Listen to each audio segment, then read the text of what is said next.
Sabe aquela ideia clássica de que a paisagem da Terra muda super devagar, esculpida com calma ao longo de milhões de anos? Bom, a realidade de hoje é bem diferente. A nossa intervenção atua hoje como uma força gigante, numa escala literalmente geológica, capaz de sobrepor e reescrever muito rápido a evolução natural do relevo. Nessa análise estruturada, a gente vai desconstruir exatamente como isso acontece, revelando os mecanismos ocultos e fascinantes que rolam bem debaixo dos nossos pés. Então vamos direto ao ponto. O nosso objetivo aqui é decodificar a vertente como um sistema dinâmico. Ou seja, entender as regras desse verdadeiro campo de batalha que molda nossa paisagem de um jeito super ativo. A nossa rota de hoje é bem direta. 1. O sistema vertente. 2. O balanço morfogenético. 3. Os caminhos da água. 4. Geometria e solos. E, por fim, 5. O impacto humano. Começando pela seção 1, o sistema vertente, a nossa unidade fundamental. Só para a gente tirar o jargão do caminho logo de cara, uma vertente, no fim das contas, não é só um morro estático, nada disso. Ela é uma forma superativa em 3 dimensões.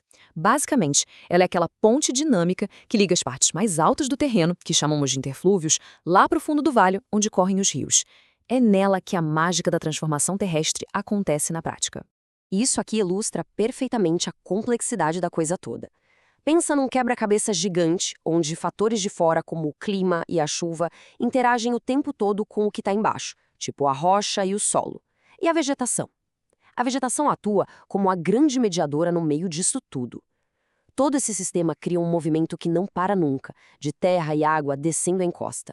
É muito mais que um monte de terra, é um verdadeiro organismo vivo, sempre se reajustando.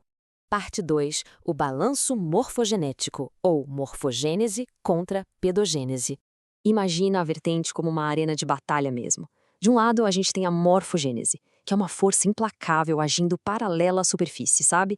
A erosão e água da chuva tentando literalmente raspar e transportar o material ladeira abaixo. Do outro lado, resistindo firme, a gente tem a pedogênese. Essa é uma força perpendicular, de cima para baixo, onde a água infiltra e vai criando e aprofundando o solo. O resultado desse embate constante é o balanço morfogenético, um cabo de guerra super delicado entre destruir e construir. Vamos para a seção 3, os caminhos da água e a dinâmica hidrológica. Olha, rastrear como a ciência da hidrologia evoluiu é muito legal, porque mostra como o nosso entendimento foi da superfície rasinha para a mecânica subterrânea complexa. Lá nos anos 30, o modelo de Orton dizia que a chuva simplesmente passava do limite do chão e escorria por cima e pronto. Mas com as décadas passando, a gente foi descobrindo que o solo está muito longe de ser um bloco maciço. Tem todo um universo de dinâmicas subsuperficiais rolando. Dá para ver o contraste perfeito dos modelos aqui. Aquele pensamento antigo do Orton imaginava quase um chão impermeável.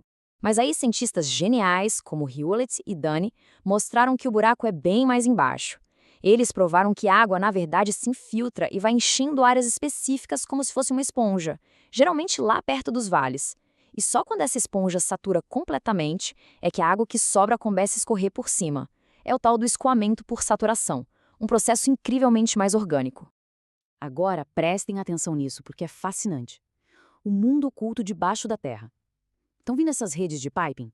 São macroporos.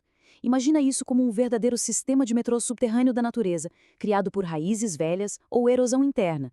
Esses dutos naturais levam uma enxurrada de água super rápido lá por dentro, ligando a vertente direto aos rios, antes mesmo de você ver qualquer poça de água se formar lá em cima na superfície. Seção 4. Geometria e solos.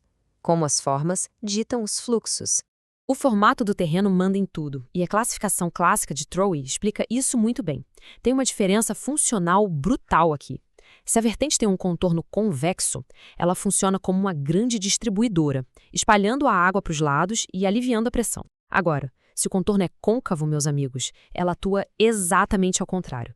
Vira um funil gigante, coletando água e sedimentos sem parar. E é exatamente na geometria desse funil que mora o perigo. Essas áreas côncavas, que chamamos de hollows, concentram toda aquela água que vem por baixo. Como não tem um canal aberto para a água sair, durante uma chuva forte, o solo encharca rápido demais. Essa pressão bizarra da água lá dentro destrói a sustentação do solo, derrubando o que a engenharia chama de fator de segurança. O resultado prático, a gravidade ganha a briga, e a chance daqueles deslizamentos de terra super perigosos disparar é enorme. Chegamos na seção 5, o impacto humano como força disruptiva. Bom, a ação humana entra atropelando esse equilíbrio profundo e natural da vertente, a famosa biostasia. É um efeito dominó agressivo. Primeiro, remove-se a vegetação original.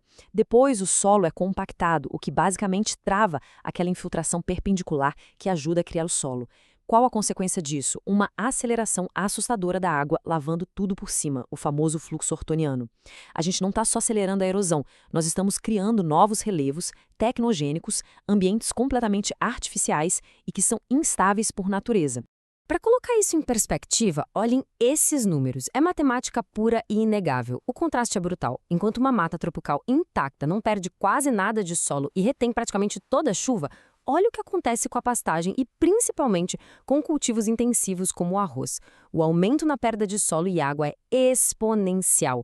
Estamos falando de dezenas de toneladas de solo rico sendo literalmente varridas e lavadas de 1 hectare a cada ano, debaixo da mesmíssima chuva.